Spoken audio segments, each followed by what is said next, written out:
친구들 안녕. 좋아, 반갑다. 오늘도 한국사 시간이 돌아왔어. 오늘은 지난 시간에 이어서 3강 고조선의 발전과 멸망이라는 제목으로 수업을 진행을 해볼 예정이다.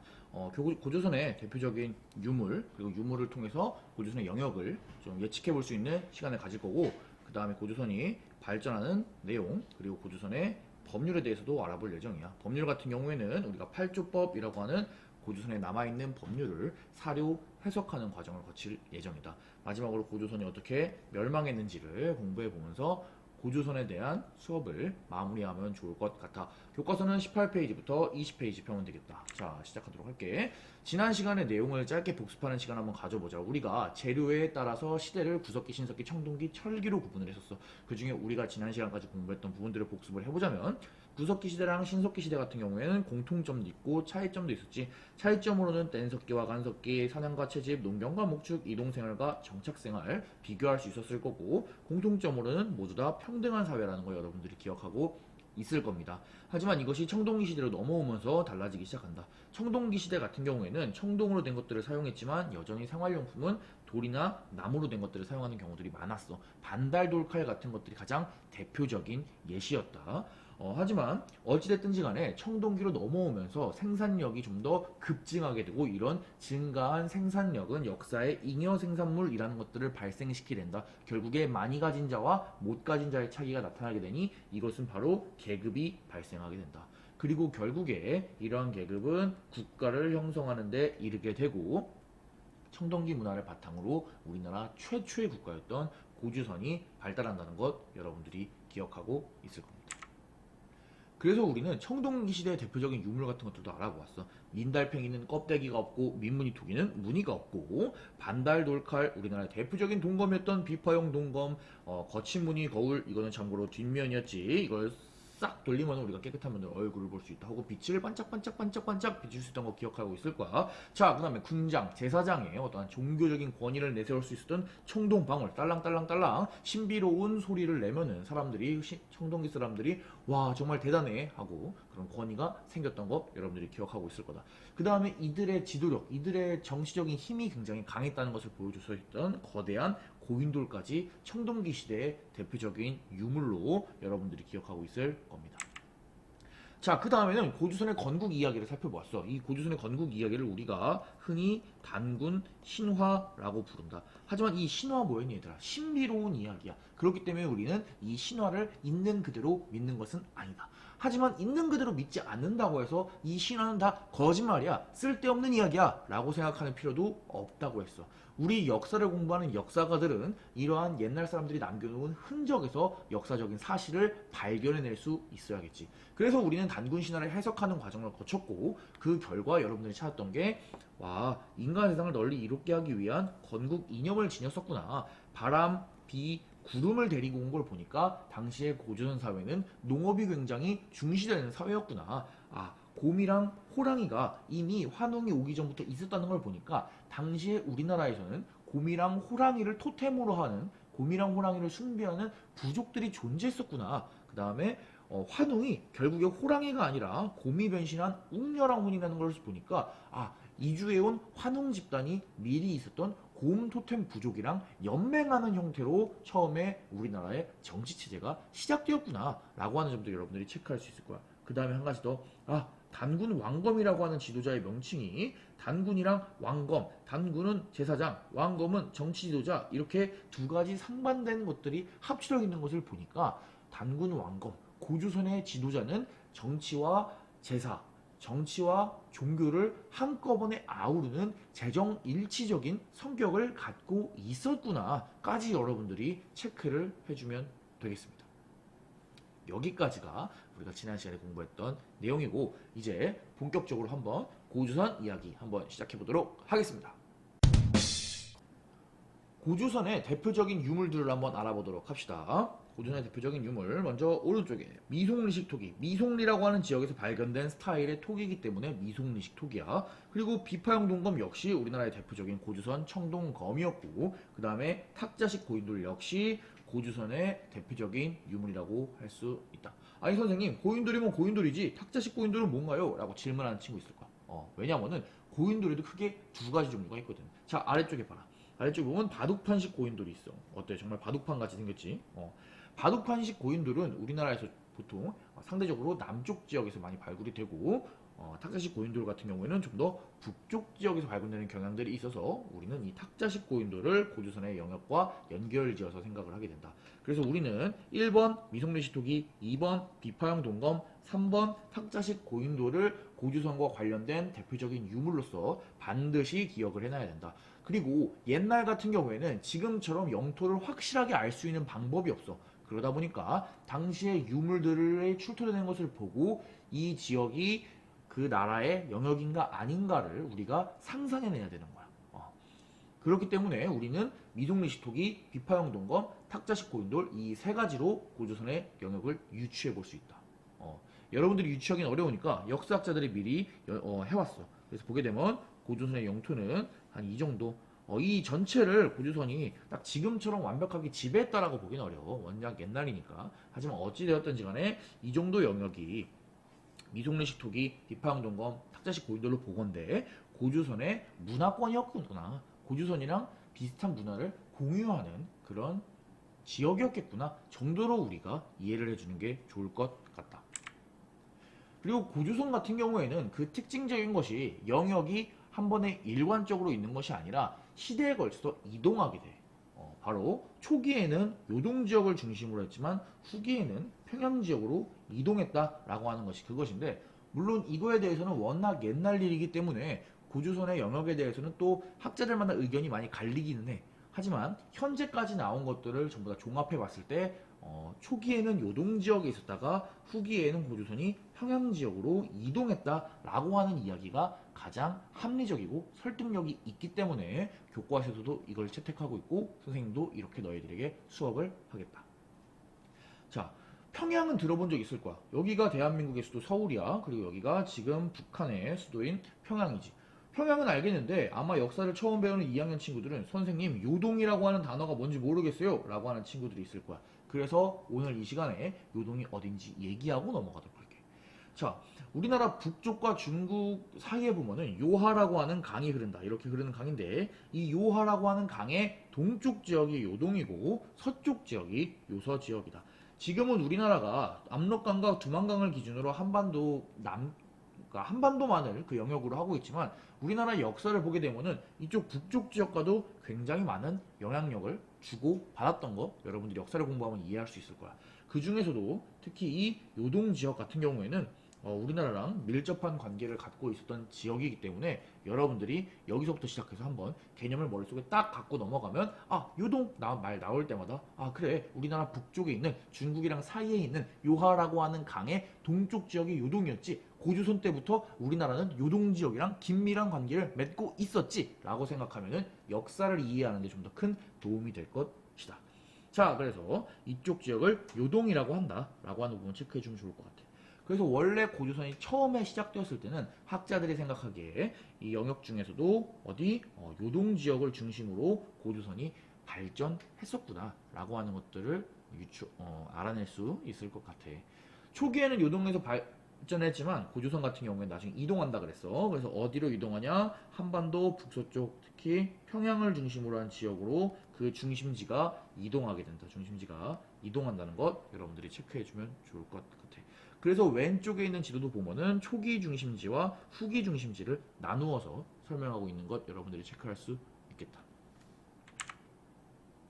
자, 고조선의 철기 시대에 대해서 알아보자. 고조선은 청동기 문화를 바탕으로 세워졌지만 역사가 쭉 지속되다 보니까 어느덧 철기 시대까지 접어들게 되었어.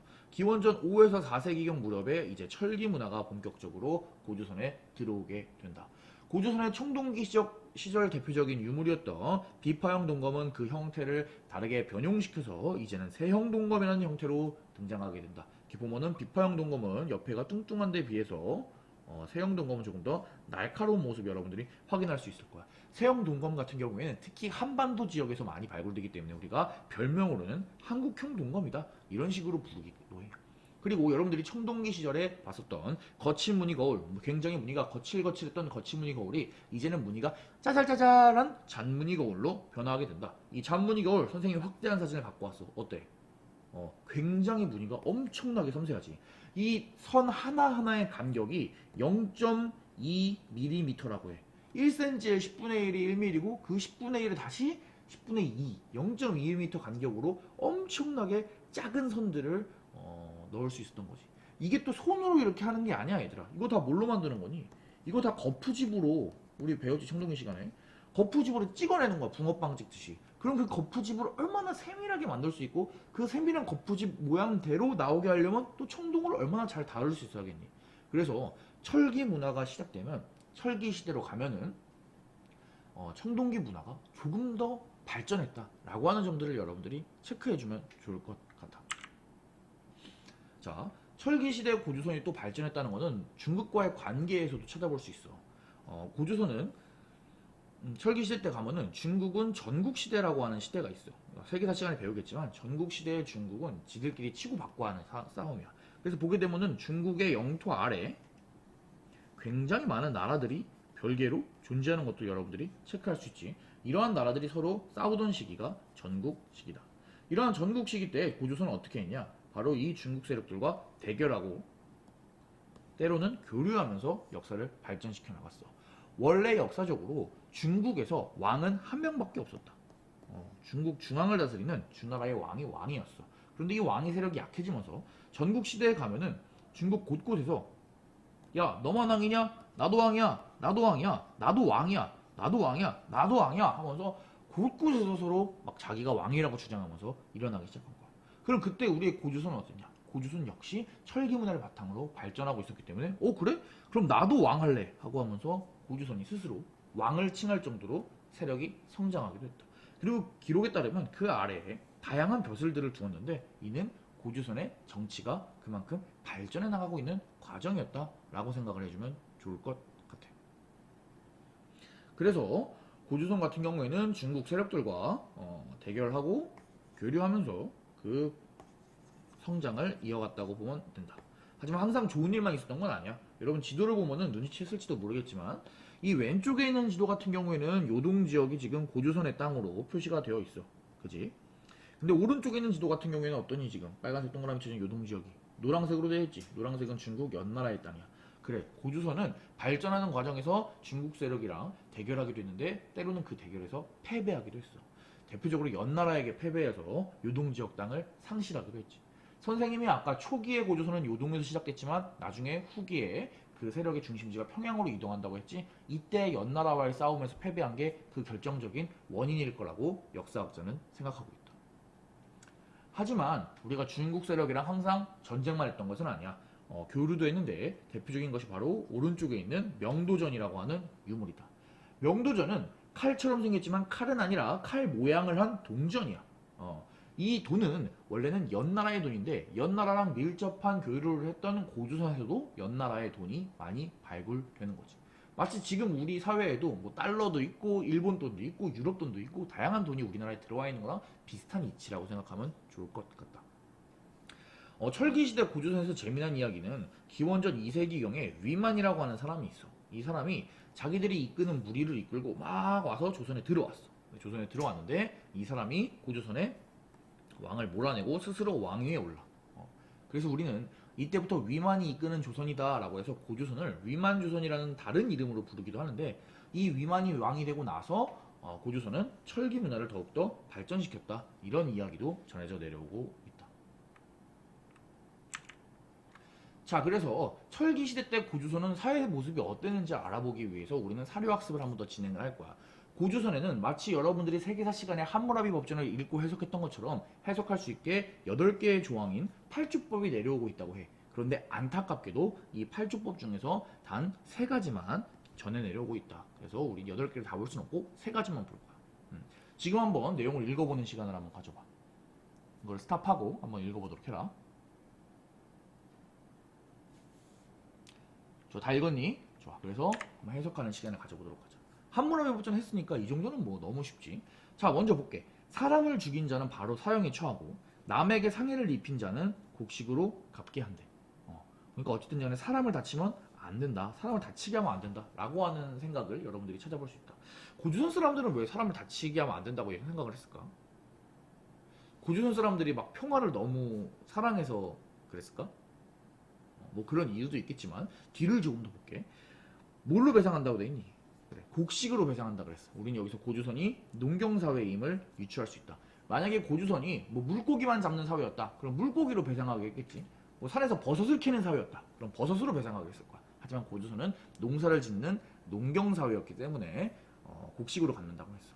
근데 이 곡식, 농사를 지을 때 가장 중요한 게 뭐야 얘들아? 뭐 날씨도 중요하지 막 이렇게. 근데 결국에 농사를 짓는 사람이 중요하잖아. 농사가 중요하기 때문에 농사를 지을 노동력이 중요했던 거야. 결국에 우리는 고조선 사회는 노동력을 굉장히 중시했다라고 하는 거 알아볼 수 있어. 그 노동력이 중요하기 때문에 노동력에 해를 끼쳐서 사람을 죽이거나 다치게 하면은 강하게 처벌하는 것을 확인할 수 있다. 자, 다음 볼게. 세 번째, 남의 물건을 훔친 자는 노비를 삼는다. 남의 물건이 있으면 내 물건도 있겠지? 이것은 뭐야? 고조선 사회에는 내 물건, 네 물건, 제 물건 같은 사유 재산이 이미 존재했다라고 하는 것들 여러분들이 체크할 수 있을 거야. 그리고 그 집에 뭘로 샀는데? 노비로 샀는데, 노비라고 하는 단어가 등장한다는 것 자체가 이미 고조선 사회의 신분제 사회가 시작되었다는 거 여러분들이 체크할 수 있을 겁니다. 자, 그 다음에 속죄하려면 1인당 50만 전을 내야 된다. 50만 전, 만전, 전, 예, 화폐가 사용되고 있지. 그래서 고조선에도 이미 화폐를 통해서 거래하는 그런 풍습이 있었구나. 어느 정도의 그런 상업적인 부분이 발전해 나가고 있었겠구나 라고 여러분들이 체크해주면 좋겠습니다. 자, 이것처럼 사료를 꼭 반드시 이해하는 그런 능력을 기울기 바랍니다. 다음 넘어가겠습니다. 한나라의 침략, 고조선의 멸망에 대해서 알아볼 거야. 자, 그래서 고조선은 철기 문화를 발전시키고 법률도 만들고 중국이랑 교류와 전쟁을 하면서 나름대로 성장하고 있었지만 결국에는 멸망하게 되는데 그 멸망하게 되는 원인은 바로 한나라라고 하는 나라가 침략하기 때문입니다. 한나라는 중국에 이렇게 넓은 강력한 나라야. 원래는 아까 전국시대 때 흐트러져 있었던 나라를 한나라 이전에 진나라라고 하는 나라가 통일했는데 그 진나라 이후에 중국을 차지하는 나라가 한나라다. 세계사 시간에 배울 거야. 자, 이 한나라 같은 경우에 고조선을 침략을 하는데 여러분들 국가와 국가, 역사 안에서는 절대로 어떤 일이든지 이유가 없이 일어나지 않아. 역사에서 가장 중요한 거는 결과도 중요하지만 그 원인도 중요하단 말이야. 그래서 우리는 한나라가 왜 고조선을 침략했는지 그 이유를 두 가지 교과서에서 설명하고 있는데 선생님이 자세히 풀어서 설명을 해줄게. 자, 보도록 하자. 한나라 같은 경우에는 고조선이 마음에 안 들었어. 왜 마음에 안 들었냐? 왜냐면은 고조선은 철기 문화를 발전시키면서 이쪽 동네에서는 나름 잘 나가는 나라였을 거야. 그래서 고조선이 무엇을 했느냐? 바로 한반도 남쪽에 있는 세력들이나 고조선 주변에 있는 다른 세력들이 중국이랑 교역하는 것을 중간에 막았던 거야. 얘네들이 이 고조선 주변에 있는 다른 세력들이 주변 소국들이 중국과 교류하는 것을 중간에 막은 거지. 그러면서 야 너네 중국이랑 교류하지 마. 교류하지 말고 다 나 통해서 가. 나를 통해서 교류해 라고 하면서 중간에 중개 무역을 했던 거지. 그러면서 거기서 막대한 경제적인 이득을 얻었던 거지. 한나라 입장에서 생각해보자. 한나라 입장에서는 여기 있는 주변에 다른 나라들이 전부 다 다이렉트로 자기랑 와가지고 교류하는 게 이득이었을 거야. 하지만 그거를 중간에 고조선이 막으면서 마치 한나라에게 도전하는 것 같은 느낌을 줬을 거야. 그리고 이러한 이득을 계속 취하고 있는 고조선을 두고 볼 수 없다고 생각했겠지. 그게 첫 번째 이유다. 고조선이 주변 소국이 한나라 교류하는 것을 막고 거기서 중개무역으로 이득을 먹었기 때문에. 자, 두 번째 이유를 살펴볼게. 두 번째 이유는 한나라 북쪽에 흉노족과 관련이 있어. 흉노족은 말을 타고 다니고 동물들을 키우는 유목민족인데 중국 역사는 항상 유목민족과 대결하는 역사였어. 왜냐하면 중국 민족은 대부분 농경사회였거든. 자, 한나라가 이렇게 있어. 여기 아래에 있다. 그리고 북쪽에는 흉노족이 있어. 그래서 한나라는 흉노족과 끊임없이 대결을 할 수밖에 없었어. 흉노족은 유목민족이었기 때문에 이동을 하고 식량을 얻기 위해서 한나라를 공격을 했던 거야. 한나라는 농경민족이지. 중국인들은 농사 짓는 사람들이니까. 자, 그런데 중국 입장에서는 이 흉노족을 상대하는 것만으로도 벅찼어. 그런데 만약에 이 상황에서 고조선이 가뜩이나 중개무역 때문에 마음에 안 드는 고조선이 흉노족이랑 서로 연결돼서 동시에 한나라를 공격하거나 고조선이 흉노족을 지원하거나 하게 되면은 한나라 입장에서는 1대 2의 싸움을 해야 되는 치명적인 상황에 처할 수밖에 없었던 거지. 결국에 한나라 입장에서는 이거 흉노족이랑 1대1로 싸우기 전에 배후의 위협이 될 수 있는 고조선을 미리 제거해 놓는다면 우리가 좀 더 손쉽게 흉노와의 싸움에 집중할 수 있겠구나 라는 생각을 하게 되는 거다. 결국에 한나라는 흉노랑 연결될 수 있는 고조선을 공격하기로 마음을 먹고 고조선에 쳐들어오게 되니 그것이 기원전 약 110년경의 이야기가 되겠다. 결국에 열심히 고조선 사람들이 싸웠음에도 불구하고 고조선은 기원전 108년에 멸망하게 된다. 그래서 고조선이 멸망하게 되는 거야. 그리고 한나라는 우리나라를 점령하고 고조선 위에다가 한나라가 세운 4개의 군현이라 그래서 한사군이라고 하는 정치 기구를 설치하게 된다. 그래서 보게 될게. 그래서 한나라가 설치한 한사군의 지도를 보면은 이와 같아. 이렇게 고조선이 있었던 지역에 한나라가 영토를 만들어가지고 차지한 것을 볼 수 있지. 사람들은 간혹 한나라가 고조선을 정복한 것에 대해서 굉장히 아쉬워하고 그 다음에 한나라가 고조선 지역에다가 자신들이 세운 한사군이라고 하는 정치기구 낭랑, 현도, 임둔, 진번 같은 기구를 설치한 것에 대해서 굉장히 분노를 하고는 해. 근데 그렇게 너무 힘들어할 필요는 없을 것 같아. 왜냐면은 이 한나라가 설치한 한사군이라는 것이 우리 역사에 가지고 있는 의미가 크거든. 그리고 고조선이 멸망한다 그래서 우리 민족이 없어진 게 아니야 얘들아. 우리 민족의 역사는 이제 겨우 시작이야. 자 보도록 할게. 고조선은 한나라에 정복당했어. 그러나 거기서 끝이 아니지. 고조선 사람들은 남쪽으로 이주했어. 그래서 한반도 역사가 발전하는데 크게 기여했다. 실제로 고조선의 사람들이 많이 남쪽으로 이주했다는 기록이 있어. 그리고 우리 민족은 한나라가 세운 이 한사군, 이 4개의 한사군과 교류하고 때로는 전쟁을 하면서 저항해서 그러면서 발전을 해나갔어. 가장 대표적으로 이 한나라가 고조선을 멸망시키고 나서 세운 것 중에 이 진번이랑 임둔이라고 하는 거는 한 20년 지나면 바로 없어져. 그리고 이 다음에 고조선 이후에 우리나라 무슨 시대니? 그래, 삼국시대지. 삼국시대 초창기 때 보게 되면은 이쪽 지역에서는 백제, 위쪽 지역에서는 고구려가 성장하는데 이 고구려와 백제가 성장할 때 필연적으로 싸울 수밖에 없었던 상대가 누구니? 그래, 바로 한반도 남쪽에 있는 이 중국 세력들이야. 결국 이 중국 세력들은 고구려와 백제가 성장하는데 경쟁하면서 일종의 뭐라 그래야 될까? 경험치를 주는 존재였다 그럴까? 고구려와 백제가 이 현도군과 낙랑군이랑 싸우면서 점점 더 힘을 키웠던 거야. 그래서 진짜 어디 내놔도 꿀리지 않는. 나중에 보면 고구려랑 백제가 막 이렇게 중국이랑 전쟁을 하기도 하고 그러잖아. 고구려 같은 경우에는 그런 뭐라 그럴까 발전된 고대 국가를 세울 수 있는 데 있어서 우리 민족에게 일종의 경험치를 줬던 그렇게 생각하면 좋을 것 같아. 그래서 고구려와 백제는 성장 과정에서 현도, 낙랑과 경쟁하면서 성장했다. 그리고 마침내 313년에 또 고구려가 결국에 낙랑까지 완벽하게 멸망시킴으로써 이 한사군을 우리 역사에서 완전히 없애버리는 뭐 그런 결과까지도 이르게 된다.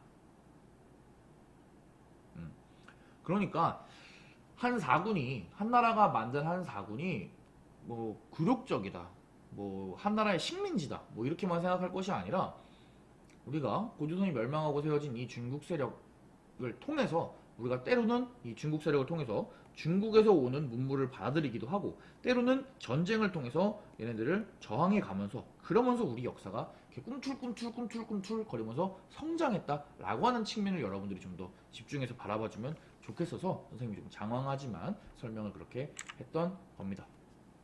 자, 오늘의 내용을 정리하면서 수업을 마치도록 할게. 3강은 고조선의 발전과 멸망이었어. 고조선의 강역을 알아볼 수 있는 유물 같은 경우에는 탁자식 고인돌과 미송리식 토기 그리고 비파형 동검이 있었습니다.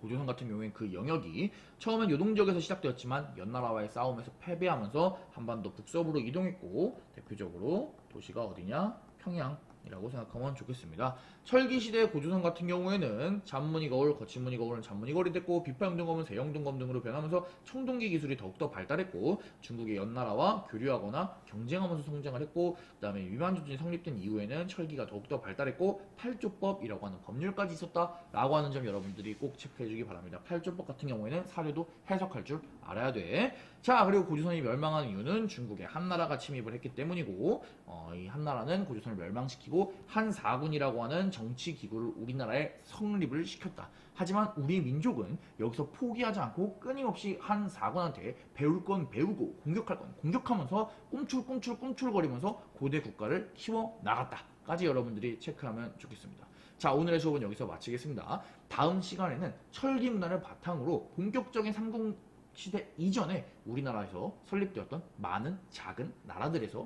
나라들에 대해서 배우는 시간을 가지도록 하겠습니다. 선생님이 밥을 먹고 와서 바로 찍어서 그런지 이게 오늘 말이 이게 잘 안 되네. 그래. 좀 양해 부탁합니다. 자, 그럼 다음 시간에 만납시다. 정말 수고 많았습니다. 안녕.